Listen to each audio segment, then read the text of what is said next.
finishing off a film that I've written, and that actually does the same for me.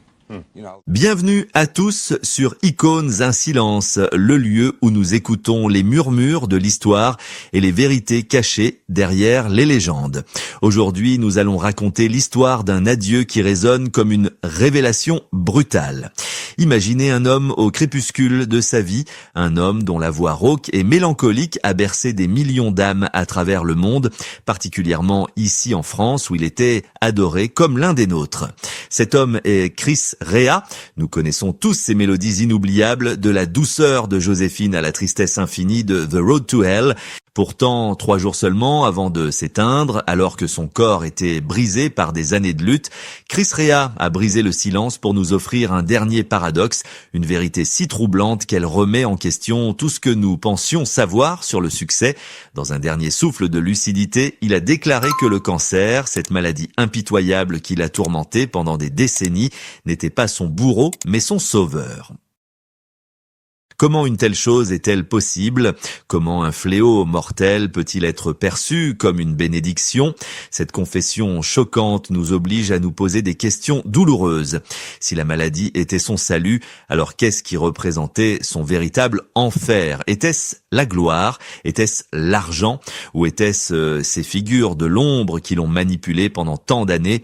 Sous les projecteurs éblouissants des scènes parisiennes, Chris Rea semblait tout avoir, mais derrière le rideau, il se sentait comme un prisonnier dans une cage dorée. Il a vécu avec le sentiment d'avoir trahi sa propre âme pour satisfaire une industrie vorace. Au seuil de la mort, il ne cherchait plus à plaire. Il cherchait seulement à dire la vérité, à nommer les cicatrices invisibles qu'aucun chirurgien ne pouvait refermer. Mais pour comprendre pourquoi il a remercié le destin de lui avoir envoyé cette épreuve terrible, nous devons d'abord comprendre ce qu'il a perdu en chemin, qui a transformé ce passionné de blues en une icône pop malgré lui. Pour le découvrir, il faut remonter le temps là où tout a commencé, bien avant que la musique ne devienne une souffrance. Pour comprendre la profondeur de la douleur qu'il a exprimée dans ces derniers jours, il faut d'abord mesurer la hauteur vertigineuse du piédestal sur lequel le monde l'avait placé. L'histoire de Chris Rea est celle d'un succès accidentel, presque réticent, qui ressemble à une tragédie grecque moderne. Contrairement à ceux qui rêvent de gloire depuis le berceau, lui ne voulait être qu'un guitariste de blues, un artisan de la musique qui fait pleurer sa guitare slide dans l'ombre, loin des paillettes. Mais le destin, avec son ironie cruelle, en a décidé autrement. Tout a basculé avec des titres qui ont défini une époque et qui résonnent encore aujourd'hui dans la mémoire collective française. En France, on ne pouvait pas traverser les années 80 sans être envoûté par les premières notes de Joséphine ou la mélancolie solaire de On the Beach. Pour le public, il était l'incarnation du charme britannique, une voix de velours qui semblait caresser l'âme, le compagnon idéal des longs trajets sur l'autoroute du soleil. Mais ce que nous prenions pour de la douceur romantique était en réalité un cri de détresse étouffé par les applaudissements. Chaque tube planétaire devenait un barreau de plus à sa prison dorée. Prenez par exemple Joséphine, cette chanson qu'il avait écrite comme une prière intime et délicate pour sa fille. Les producteurs, obsédés par les classements et le profit, l'ont transformée en un hymne rythmé pour les pistes de danse. Chris Rea a vu son œuvre la plus personnelle devenir un simple produit de consommation de masse et il a dû sourire en la chantant encore et encore alors que son cœur se brisait un peu plus à chaque performance. Il se sentait comme un imposteur, un étranger dans sa propre carrière, forcé de porter le costume étriqué d'une pop star alors que son âme appartenait au Delta Blues. C'était l'époque de l'album The Road to Hell, un titre prophétique s'il en est, alors que cet album se vendait à des millions d'exemplaires et le propulsait au rang de superstar mondial, remplissant les stades de Paris à Londres. Chris Rea vivait littéralement sa propre route vers l'enfer. Il était piégé dans un cycle incessant de tournées épuisantes, de promotions vides de sens et de poignées de main hypocrites.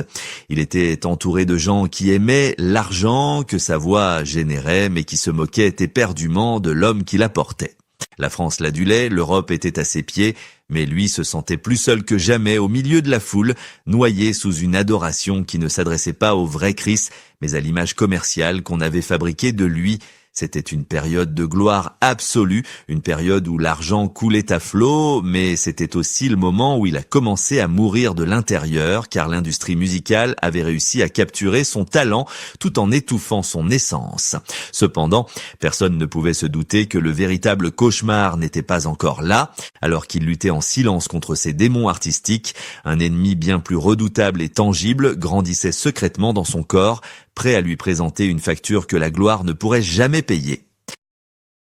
Alors que le monde entier célébrait l'aube du nouveau millénaire avec espoir et frénésie, l'univers de Chris Rea s'est effondré dans un silence glacial. Ce n'était pas un scandale médiatique ni une faillite financière qui l'attendait, mais quelque chose de bien plus terrifiant, une trahison de son propre corps. Le diagnostic est tombé comme un couperet froid et irrévocable.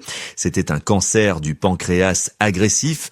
Les médecins, avec la gravité de ceux qui annoncent l'impossible, lui ont donné une chance de survie de 50%. Pour un homme qui avait tout, la gloire, la fortune, l'adulation, tout cela ne valait soudain plus rien face à la fragilité de son existence. Il s'est retrouvé face à une opération d'une brutalité inouïe, la procédure de Whipple, une intervention si lourde qu'elle consiste à retirer une partie du pancréas, de l'estomac et des intestins. C'était une mutilation nécessaire, un prix exorbitant à payer pour espérer voir un autre lever de soleil. C'est là cloué sur un lit d'hôpital aseptisé, le corps bardé de tubes et l'esprit embrumé par la morphine que le véritable miracle s'est produit. Ce n'était pas seulement la survie physique, mais le réveil brutal de sa conscience. Dans cette solitude absolue, face au plafond blanc qui pouvait être la dernière chose qu'il verrait jamais, Chris Rea a regardé sa vie en arrière et il a ressenti une colère sourde. Il a réalisé avec horreur qu'il avait passé ses meilleures années à courir après des chimères, à chanter des chansons qu'il n'aimait pas pour des gens qu'il ne connaissait pas. La peur de la mort a soudainement balayé la peur de l'échec commercial. C'est dans cet instant de vérité crue qu'il a fait un pacte sacré avec le destin, une promesse solennelle qui allait définir le reste de ses jours. Il s'est juré que s'il sortait vivant de cette salle d'opération, il ne chanterait plus jamais une seule note dictée par un producteur en costume cravate. Il a promis de brûler l'idole de la pop star pour laisser place à l'homme qu'il avait toujours voulu être. Le cancer, dans sa cruauté, lui a offert le cadeau le plus précieux qui soit, celui de la perspective. Il a compris que le succès sans l'âme n'est qu'une coquille vide. Alors qu'on l'emmenait vers le bloc opératoire, laissant derrière lui sa femme et ses enfants avec l'incertitude déchirante des adieux, Chris Rea n'était plus la vedette internationale que la France adorait. Il était juste un homme terrifié qui suppliait pour une seconde chance, non pas pour être plus célèbre, mais pour être enfin libre. Et le destin l'a écouté, il a survécu, mais il n'est pas revenu indemne.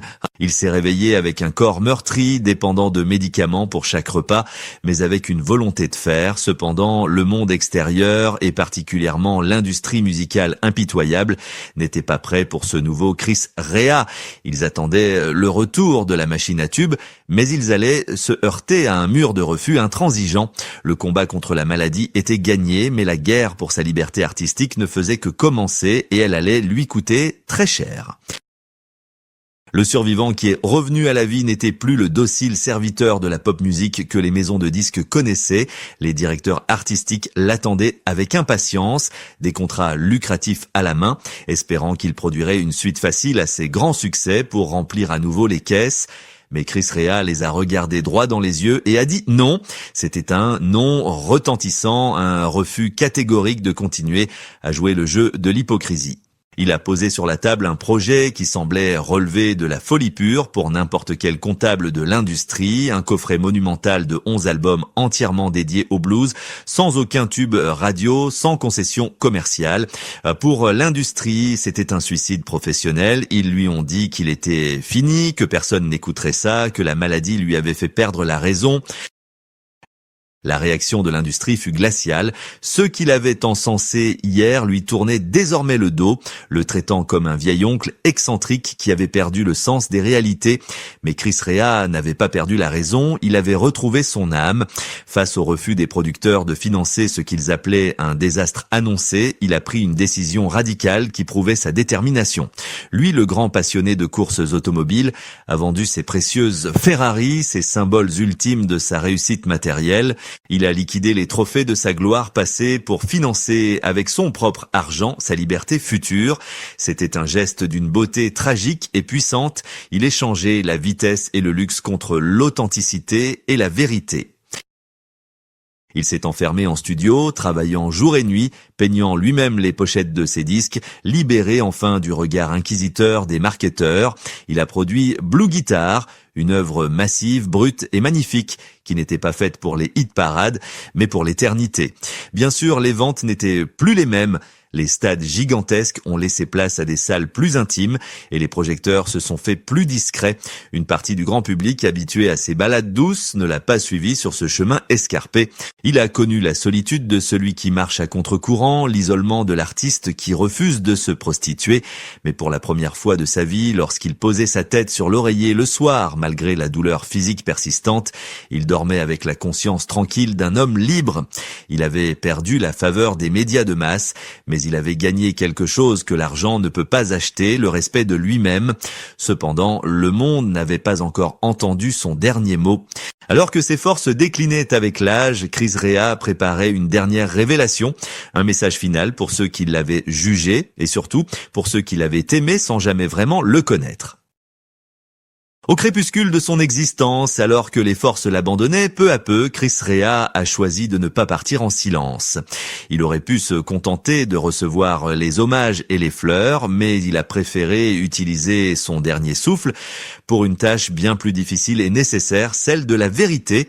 Dans une série de confessions bouleversantes qui ont résonné comme un testament spirituel, il a ouvert son carnet de souvenirs, non pas pour remercier, mais pour accuser. Il a pointé du doigt 3 coupables, 3 entités qu'il n'a jamais pu pardonner car elles lui ont volé ce qu'il avait de plus cher, le temps. Le premier accusé sur sa liste noire était l'archétype du producteur cynique. Ces hommes en costume qui, pendant des années, ont tenu entre leurs mains ce qu'il appelait un contrat d'esclave.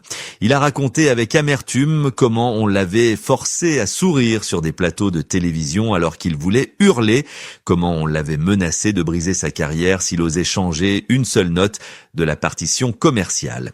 Pour eux, Chris Rea n'était pas un être humain, c'était une ligne de crédit, un produit à presser jusqu'à la dernière goutte. Le deuxième nom qu'il a maudit était celui de la machine médiatique, cette bête insatiable qui exigeait de lui une perfection constante, l'obligeant à cacher ses failles et ses angoisses derrière un masque de bonheur perpétuel.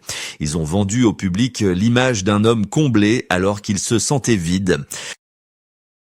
Mais le troisième coupable, et peut-être le plus douloureux à admettre, était le mirage de la gloire lui-même. Chris Rea a avoué qu'il ne se pardonnait pas d'avoir cru, même un instant, que le succès pouvait remplacer l'amour.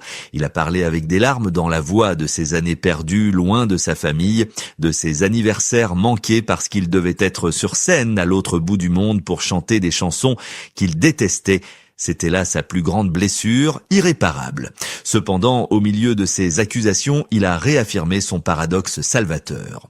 Il a remercié son corps brisé, ses cicatrices et ses 33 opérations, car sans cette souffrance physique, il n'aurait jamais eu le courage de briser ses chaînes. Le cancer a été le seul ami assez brutal pour lui dire la vérité en face. Aujourd'hui, alors que sa guitare s'apprête à se taire pour toujours, ses paroles ne sont pas celles d'un vieillard aigri, mais celle d'un homme qui a finalement gagné sa guerre. Le public, d'abord choqué par cette franchise brutale, a fini par comprendre. Ce n'était pas de la haine, c'était de la dignité retrouvée. Mais alors que l'écho de sa voix s'estompe, une question demeure pour nous tous, une leçon universelle qu'il nous laisse en héritage. Que reste-t-il vraiment de nous quand les lumières s'éteignent et que la musique s'arrête ? L'histoire de Chris Rea dépasse largement le cadre de la musique ou du show business. Elle est un miroir tendu à chacun d'entre nous. En écoutant son parcours, nous sommes forcés de nous poser des questions inconfortables mais essentielles sur nos propres vies. Combien d'entre nous marchent chaque jour sur leur propre route vers l'enfer, acceptant des compromis qui grignotent notre âme simplement pour satisfaire les attentes de la société ou pour maintenir un confort illusoire? Chris Rea nous a laissé une leçon brutale et magnifique. Il ne faut pas attendre que la mort frappe à notre porte pour commencer à vivre selon nos propres règles.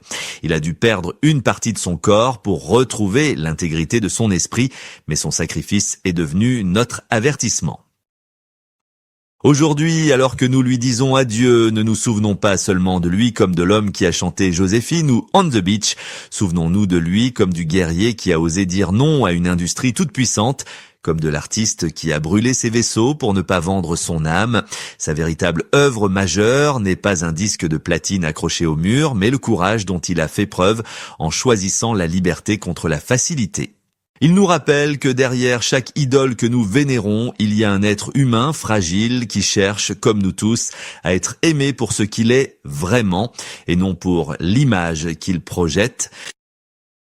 Si la voix rauque de Chris Rea s'est éteinte, son écho, lui, résonnera longtemps encore, non pas dans les classements des meilleures ventes, mais dans le cœur de ceux qui comprennent que le véritable succès se mesure à la paix que l'on ressent quand on se regarde dans le miroir. Il est parti, mais il nous laisse avec cette pensée obsédante et libératrice.